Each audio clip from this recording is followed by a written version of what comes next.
Do me a favour, plug me into a Sega. Hey, you. NASA, give me the Cyber Razor Cut. A Cyber Razor Cut.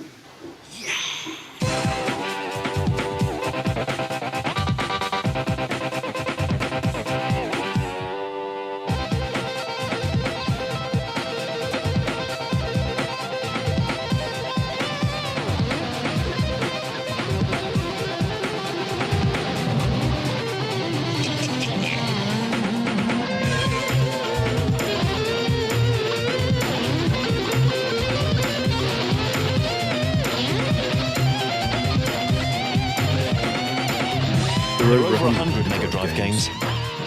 They get faster, they get harder. What are you going to do to keep up?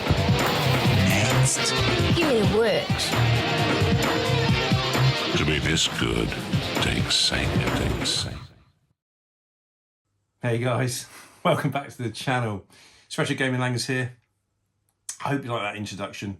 The reason why I did that, as you probably got to know from watching my videos on my channel. If you're new to the channel, welcome. If you're existing, you know my channel, you know I like to do an introduction when it comes to gaming collections.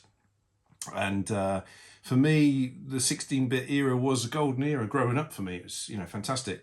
And that advert lives rent-free in my head. For years, after that, it's funny, I can't remember what I did yesterday, but I can remember adverts like that and the Super Nintendo advert and the Sega Game Gear advert where I can't remember the actor's name now, but he gets a dead squirrel, whacks himself over the head to get colour on his Game Boy. Don't worry, I'm not going to do that. So welcome guys. Today's video, as you've guessed, is all about the Sega MegaDrive. It's my MegaDrive collection, what I've collected over the best part of 30 years, I guess, of game collecting, and it's been on and off, but I actually love this thing. I love it to bits. I never had one growing up as a kid. All my friends had them, and I almost bought one, and obviously the Super Nintendo came out with Street Fighter 2, and I never looked back. But I can't split hairs between the two of them. They both are great consoles for different reasons. So today's video is all about my MegaDrive collection, what games I love and I've got for the system, what games I may get in the future. But yeah, it's a great console. What I love about the Sega MegaDrive is probably the fact that it was so cool. Compared to Super Nintendo, and I love my Super Nintendo. I'm a massive Super Nintendo fan. It's probably one of my favourite consoles of all time. But look at it, just look at that. It just oozes appeal of, the teenage boy. It was the marketing behind what Sega did back then. Was brilliant. I mean, the adverts were brutal against Nintendo. Let's face it, if you grew up in that era, it was Sega does, well, Genesis does, I should say, which Nintendo don't, which is a very clever advertising commercial. But, they had obviously Sonic the Hedgehog, Nintendo had Mario, but look at the controller, look at the way it was designed. It was quite aggressive, it was sleek. I personally, if I had to split hairs, I'd say the MegaDrive was the better looking console. Just that black, sleek appeal to it. And that's why I think that I was obsessed with Sega up until the point where the Super Nintendo came out with Street Fighter 2. So yeah, let's get into it and talk about what games I've got for this beautiful golden era of console gaming. Right, so we've got to start the video with probably my first encounter with a MegaDrive game, which was Altered Beast. I remember playing it back in the day in the arcade, and I just remember being obsessed with this game as I would have been probably 11 or 12, and obsessed with it. I mean, today I haven't played it in a while, but yeah, for me it's more about nostalgia and what it represents rather than the gameplay. I like having this in the collection because it just does remind me of my childhood and those early days in the 90s, really, of MegaDrive fun. But yeah, so that's that one. Then we've got Columns. This one I bought a few years back, fairly cheap actually. I really enjoy this version. I used to play the Game Gear version, back in the day. So I had to get this version really. So generally I sort of emulate games like the Mega Drive games, and yeah, this is a really, really good game, really good. I love puzzle games, as you probably already can tell, but if you've generally come to the channel on a regular basis, I love my puzzle games, love getting the brain working, etc. This one, Castle of Illusion. For me, this era of gaming brought out the best in Disney games. Whether it was Mickey Mouse on the Super Nintendo or this. My first recollection of sort of a Disney game was Castle of Illusion, but on the Game Gear, Sega Game Gear, and so I had to get this when I got a Mega Drive. And I do enjoy this one. I probably have got more love for the original Master System and Game Gear games, but I think this is a great. And obviously, there's a PlayStation 3 version of the game now, which is also a cracking game, which is unfortunately digital only. But yeah, a lot of nostalgia around this. Great little game, fairly reasonably to buy these days, and it had to be in the collection. So Castle Illusion is a great game to, if you haven't played it, play it. This one again is more of a nostalgia thing.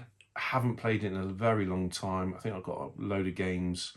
This was in it, Echo the Dolphin, and again it was pinnacle of Sega really.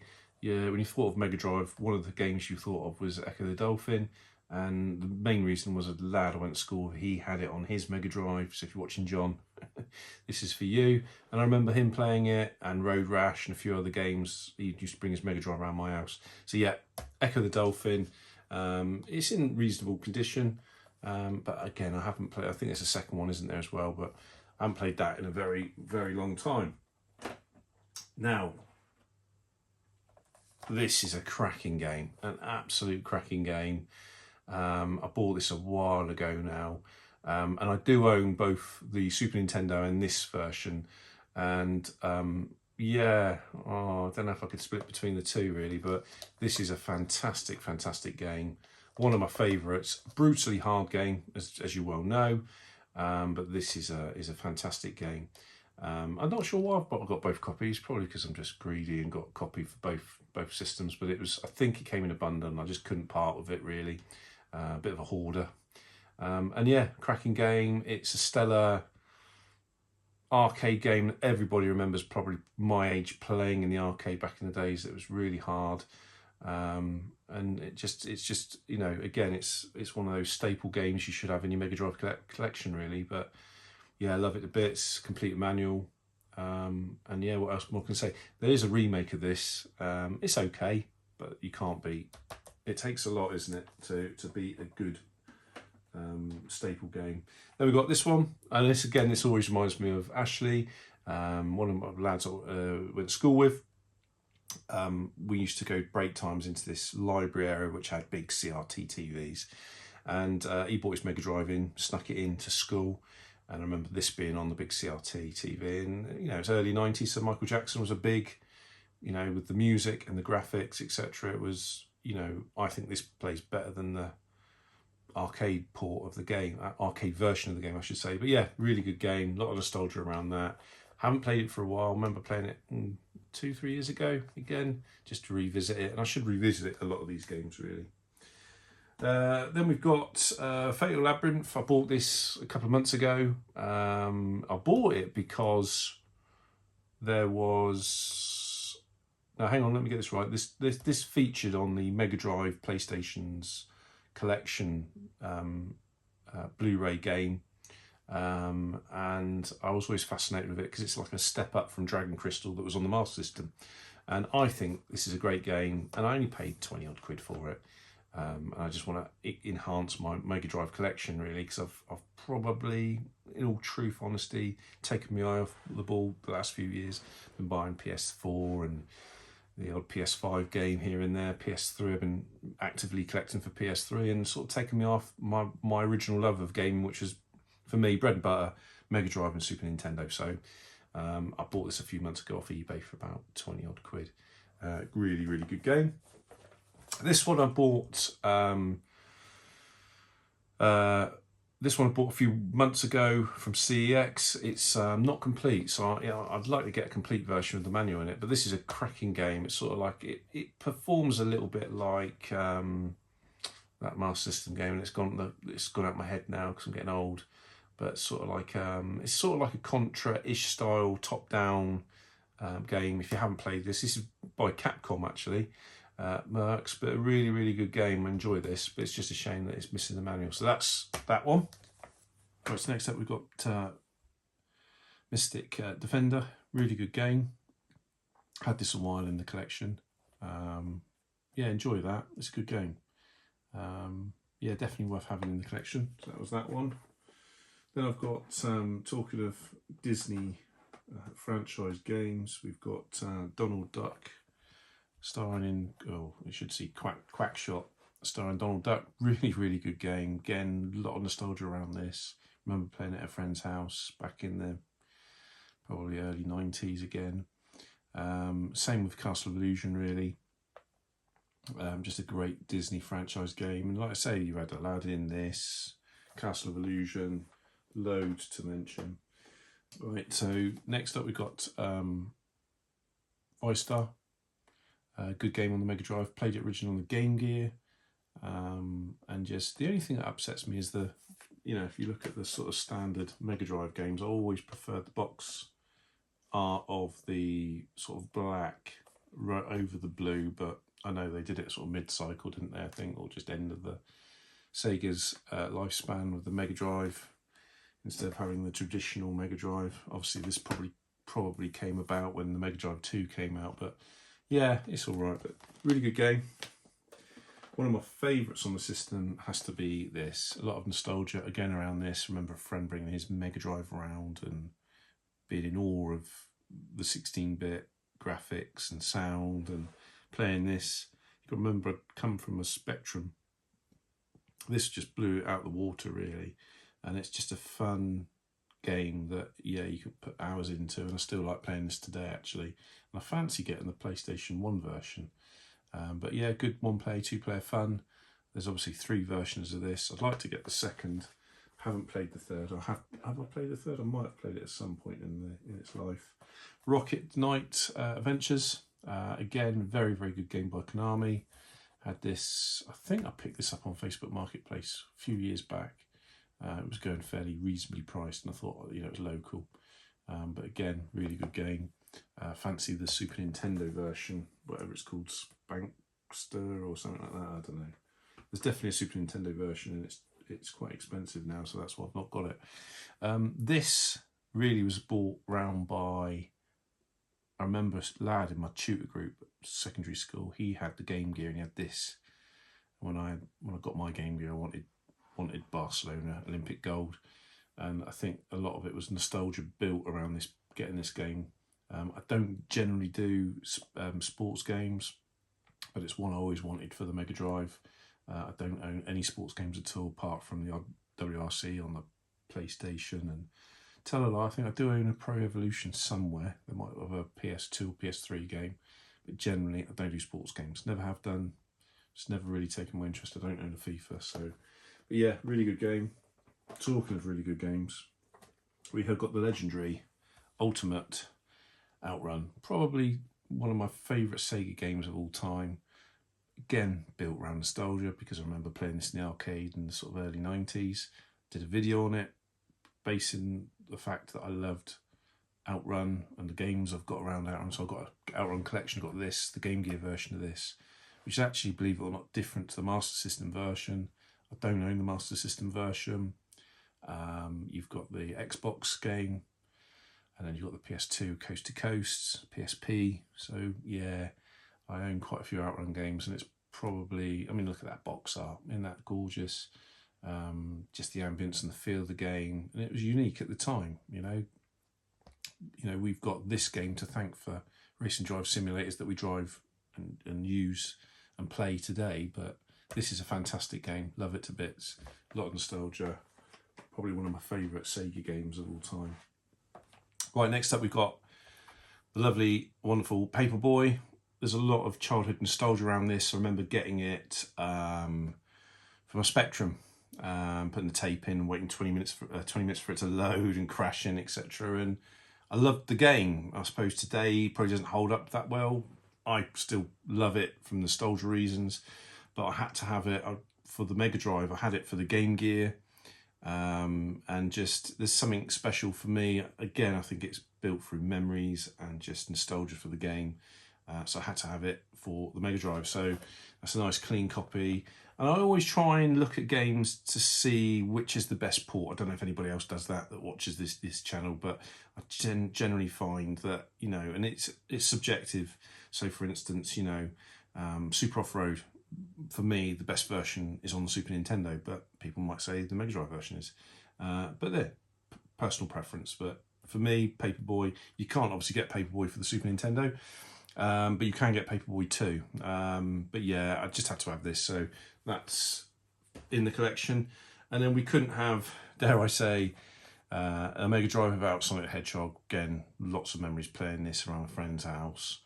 Loved the music, the atmosphere, and like I say, just the detail on the box, and you know, it's very special. So yeah, so we've got Sonic the Hedgehog, and then we've got Sonic 2 as well, but I don't have Sonic 3. That's the only one I'm missing, and I nearly bought it. I was up in Ipswich visiting family and nearly bought it in a shop, but I think funds didn't really allow at the time. So yeah, then we've got one of my favourite games on the system, Spider-Man. This is a great, there's not many Spider-Man games I like, this is one of them. And obviously we've got the Game Gear Master System, which generally are very similar games, 8-bit games that are based on each other.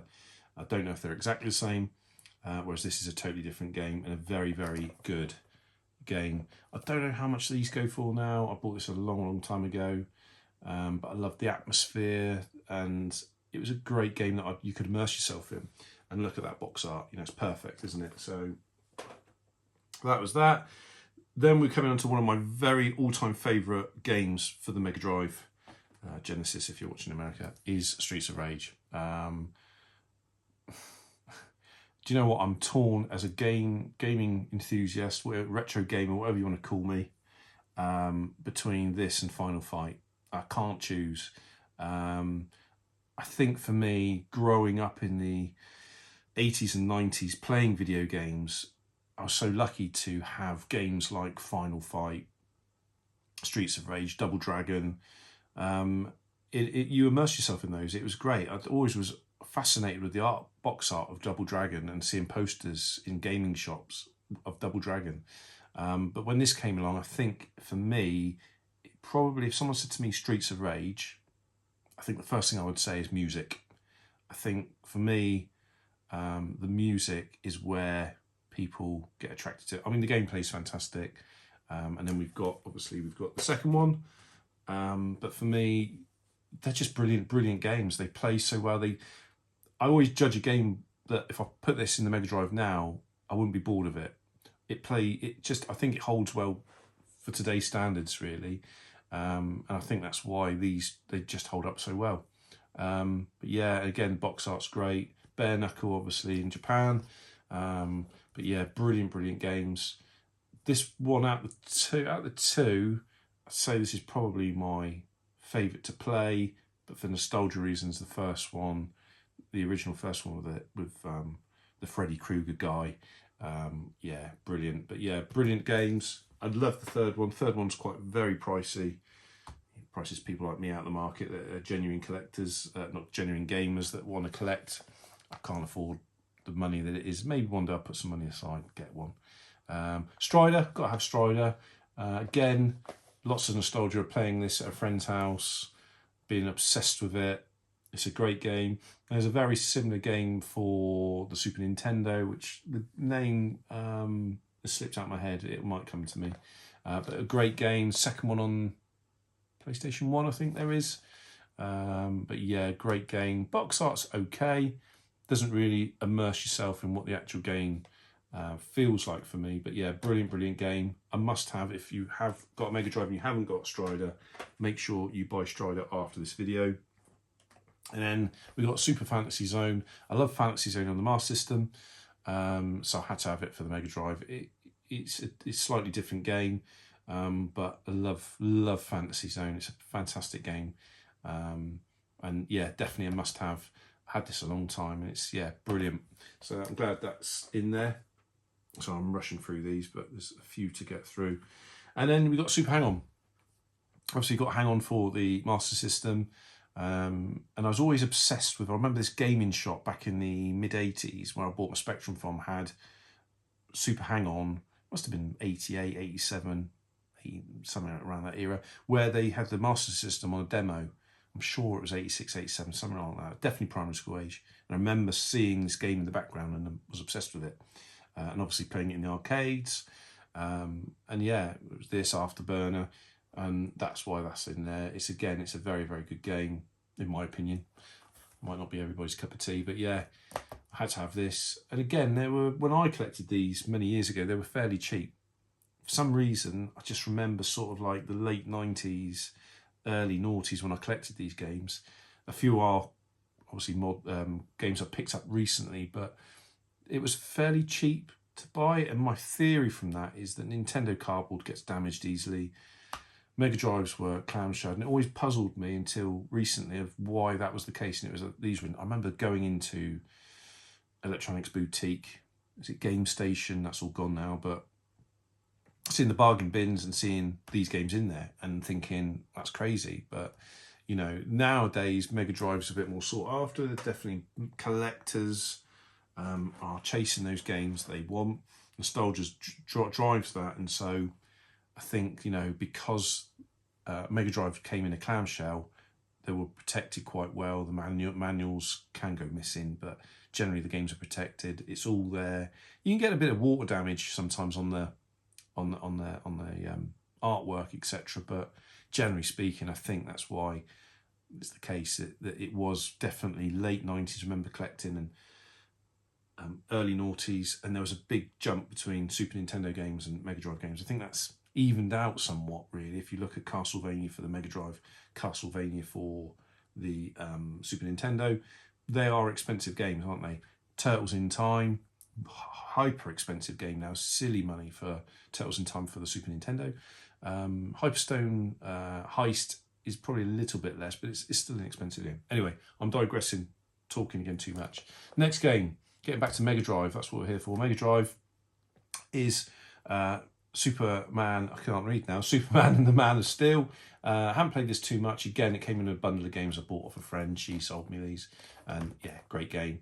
You know, but again, I haven't put too much hours into it, but from what I played of it, it was very good. Again, I think that's quite an expensive game now, unfortunately. But yeah.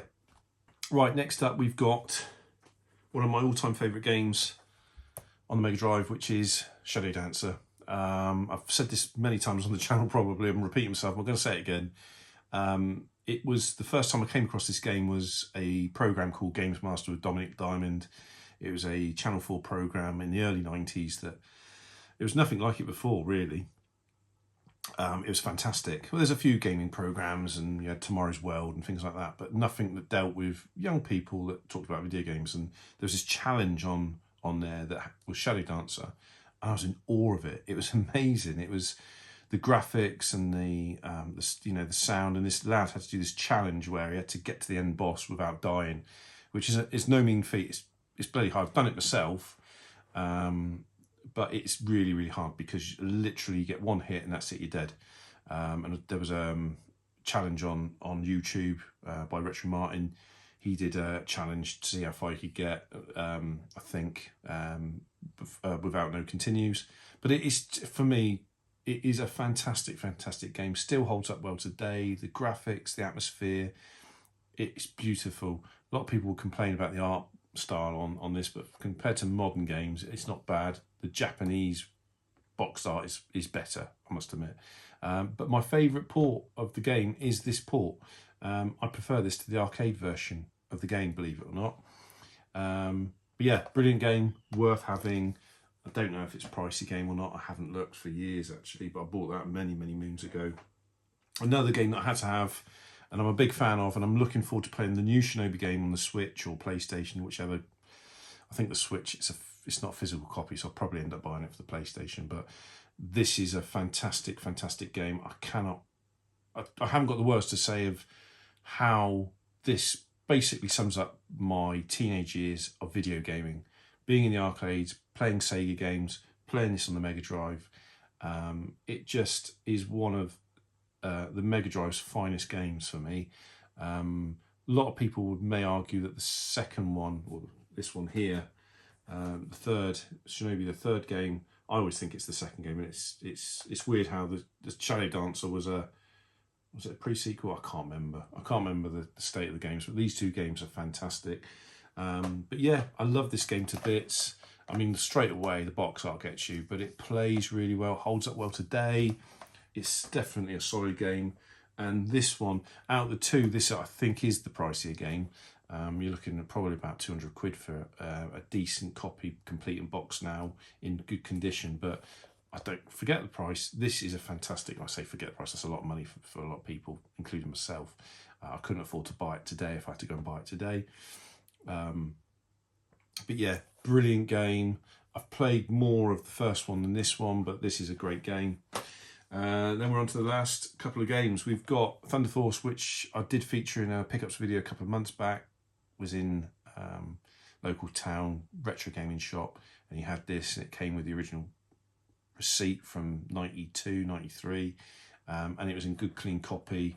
I fancy getting Thunder Force 3 as well at some point. Great game, been playing that quite a bit over the summer. And then Retro Red Steve will be well impressed. I've got Monster Lair Wonder Boy 3. Great game, love me Wonder Boy, big fan of Wonder Boy. Wonder Boy, again, a bit like Double Dragon, for me, standout games. I just remember being a young lad at primary school, obsessed with Double Dragon and obsessed with Wonder Boy. I don't know what. I don't know why. Don't ask me why. It's a bit like certain things you pick out, isn't it? It's like, always remember my granddad had a Volkswagen and was obsessed with the Volkswagen logo being in the key. It's probably the same with this. And then again, Wonder Boy and Monsterland, or Monster World, I should say. Great game. Love these games to bits. Not sure which one's my favourite, really. I don't think I could pick a favourite. But yeah, two of my games. So that is my Mega Drive collection. Let's count up how many games I've got. Right, so in drum roll fashion, I have got a total of 31 games, which is, it's all right. It's not a massive collection. I predominantly, if I'm being truthful, always collected for the Super Nintendo. Mainly Mega Drive always took second place. That's no reflection on its ability, just the fact that I grew up owning a Super Nintendo, as I said. So yeah, it's yeah, I'd like a few more if I'm honest. So put a comment down below if you think that there's games I'm missing out of the collection you think's worth definitely getting. Let us know. What's your favourite Mega Drive game? What's your fondest memories? For me, the Mega Drive is for me the golden era. The Super Nintendo, Mega Drive are the golden era. So yeah, hope you enjoyed the video. Don't forget to subscribe, give it a like if you like the video. I'll see you on the next video. Take care, guys.